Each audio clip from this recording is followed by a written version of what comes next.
Um novo medicamento experimental eliminou o câncer em 1/3 dos pacientes com leucemias avançadas, isso nos Estados Unidos.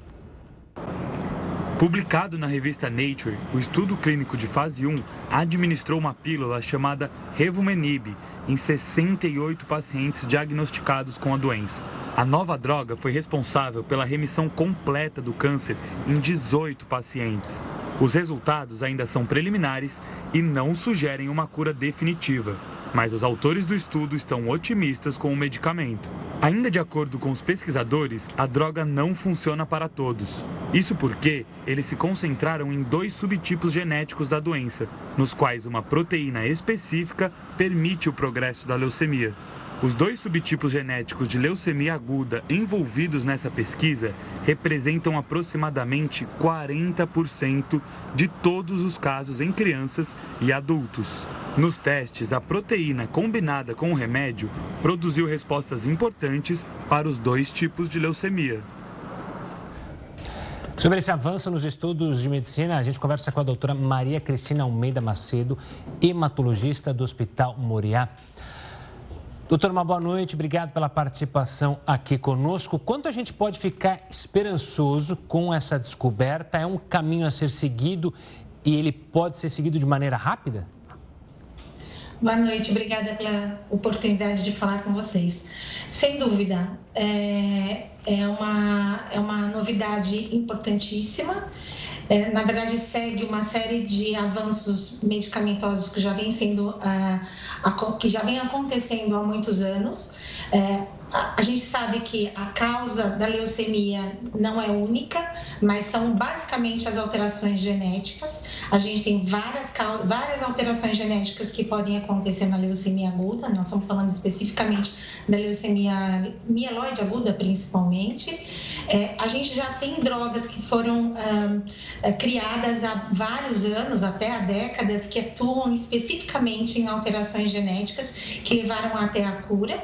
Mas essa é uma nova droga que atua num outro ponto de mutação que não havia sido abordado previamente. Esse ponto de mutação que está sendo abordado agora, ele, como foi falado na reportagem, representa cerca de 40% de todas as alterações genéticas das leucemias de criança e de adulto. E essa alteração então abordada especificamente por essa droga, e isso muda, cancela essa alteração da mutação e leva realmente à remissão da doença. É um avanço importantíssimo. Nós estamos numa fase 1 e 2 ainda, ou seja, uma fase preliminar, mas eu acredito que em poucos anos a gente já tem esse medicamento disponível para a maioria dos pacientes. Doutora, boa noite da minha parte. Quando a gente olha os dados que foram divulgados, em relação aos 68 pacientes, 18 passaram pelo processo de remissão da doença. Em relação aos outros, é possível já esclarecer por que o medicamento não foi tão eficaz ou ele foi eficaz, mas pelo menos no escopo que é um pouco menor? Então, Rafael, o estudo foi feito em 68 pacientes. Desses 68 pacientes, a gente sempre está lidando em estudos desse grau de início, né? Ou seja, são estudos muito preliminares. A gente está lidando com pacientes extremamente tratados. Aqui foram tratados pacientes, a maioria deles tinha leucemia mieloide aguda, alguns tinham leucemia linfóide aguda e um outro tinha uma leucemia mista. Nem todos tinham essa mutação. Então, na verdade, a resposta ao medicamento foi muito melhor naqueles pacientes que tinham a mutação. Esses pacientes que participaram do trabalho, eles tinham uma média, eles tinham entre 2 e 12 esquemas de tratamento prévios. Ou seja, eles eram muito tratados. E a gente sabe que pacientes que são muito tratados já vão adquirindo uma série de resistências. Então, ter tido resposta de 30% de resposta completa nesse grupo de pacientes tão tratado é excepcional.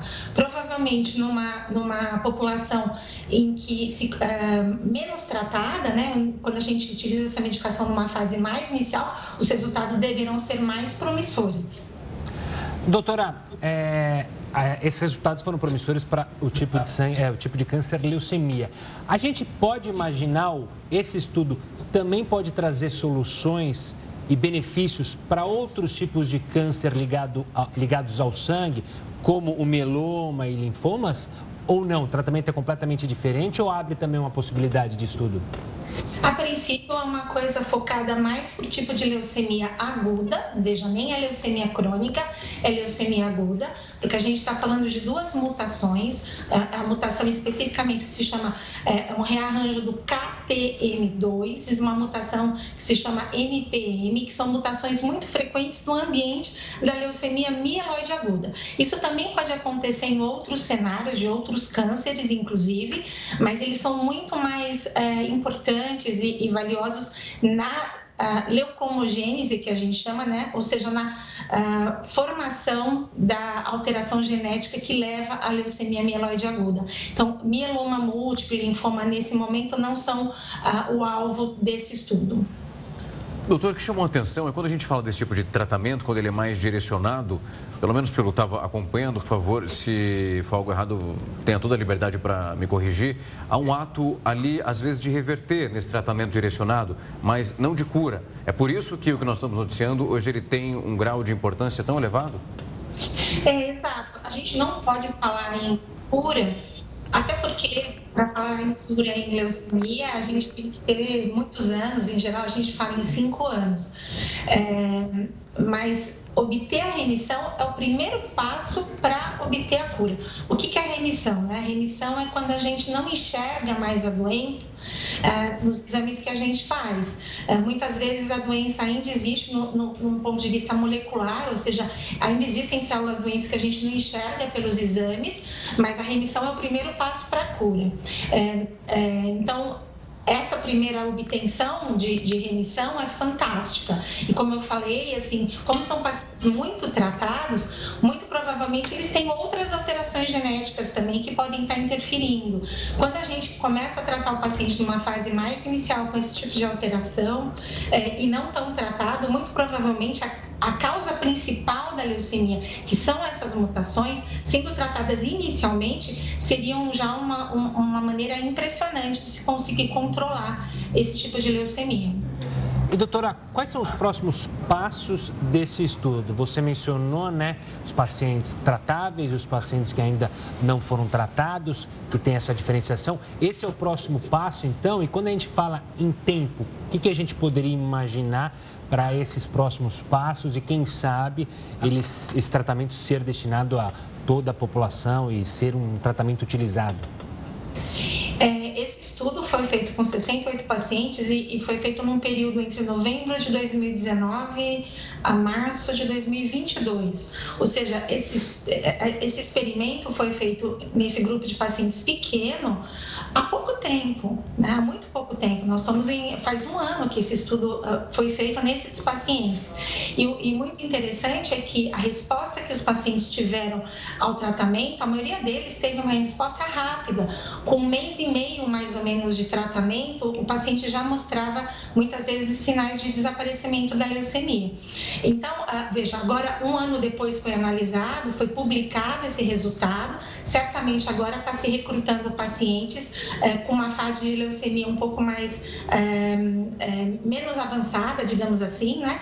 Aí os pacientes entram no que a gente chama de estudos de fase 3, em que se comparam os resultados dos tratamentos que hoje se utilizam, os tratamentos convencionais, e com essas drogas novas, né? Então, existem passos ainda importantes a serem tomados, mas como os resultados com o remédio foi muito rápido, eu imagino que a gente tenha em pouco tempo essas respostas.